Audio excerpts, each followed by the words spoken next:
All right, guys, what's going on? Welcome back to Chris's Sports Corner.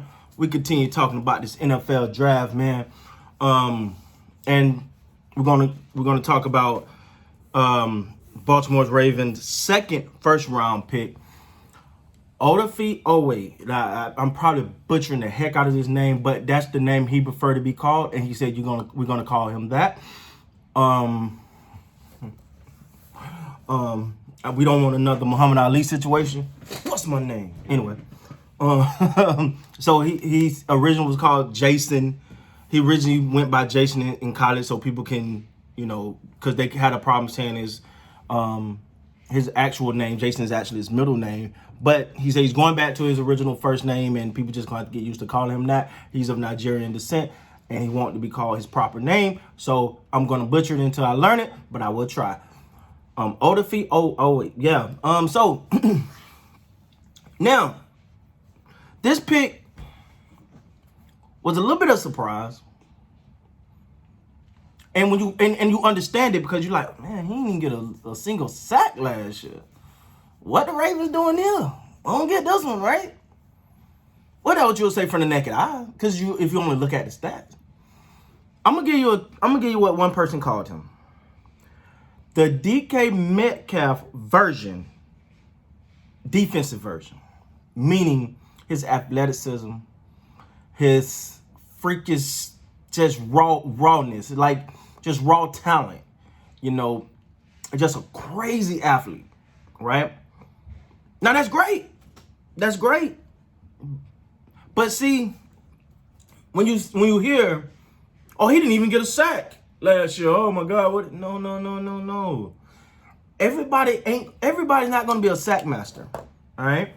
This guy has an ability to get up the field, and even if he don't get the sack, he has the ability to impact the play. And you see on tape, it pops out his ability to impact the play, even if he might not be the one that makes the play. A lot of times, certain people just benefit of a person making putting them in the proper position. A lot of times, defensive tackles don't get half of the sacks they played a part in. Getting up, pushing for example, defensive tackle, rush the middle, pushing the center back into the quarterback face. Quarterback now got to roll out to the edge. The edge rusher get the sack. Or you go, edge rusher get the sack, but the defensive tackle one who made that happen. And I'm saying all this to say, I see a lot of that type of stuff in Odafe. I'm butchering this. But I really believe that he has that type of ability, and he's a legitimate run stopper. So when you got a person who can not only get up the field and can rush the passer, but also is a great asset in the run game, it's a win-win. Now, one of the biggest things is people often say, well, he don't have a bunch of pass rush moves, and that's true. When you look at his tape, he don't have a bunch of moves, but all that can be coached, all that can be developed. You don't think he's gonna get with the Baltimore Ravens and learn some of those moves? That can be taught. He got the things that you can't teach your body. He got the athleticism, the size, the skill, the raw talent that just waking out of the bed, he's an NFL prospect. So when you got that, the rest, a lot of the intangibles can be taught. And that's what I see here. And I can see this guy really, really making an impact. Now think about him coming off the edge, getting pressure, not forcing quarterbacks to have to step up. But and his sacks numbers are going to go up, guys. He's going to go up. He has the athleticism. He has the talent, right? It's just about coaching it up. And what better organization to coach up defense than the Baltimore Ravens? I mean, really? They've known for defense. Now, it ain't the Ray Lewis, Ed Reed defense. That's hard to duplicate. But they are a defensive-minded football team. They always have. They always. I know the offense. Lamar Jackson. Now they got some new weapon. That's about to be exciting. But never forget, the Baltimore Ravens is a defense-first organization. And when they see something that they like, or they see someone that they know, we see something everybody else don't see here, they make it happen. And I think that's exactly what happened here. And who am I to question the Baltimore Raven draft process? Would never do that. They've hit too many times. So as this continues to go now, with them losing Orlando Brown, many thought offensive tackle would be here. And I could see the need there because regardless, we know what Lamar Jackson can do with his legs and his escapability and I don't even know, and that's another question I have. Is there counting that in for the offensive line, right? Are they counting in like, well, it's gonna be hard to bring Lamar down anyway, so offensive line is a priority, but let's get this defense.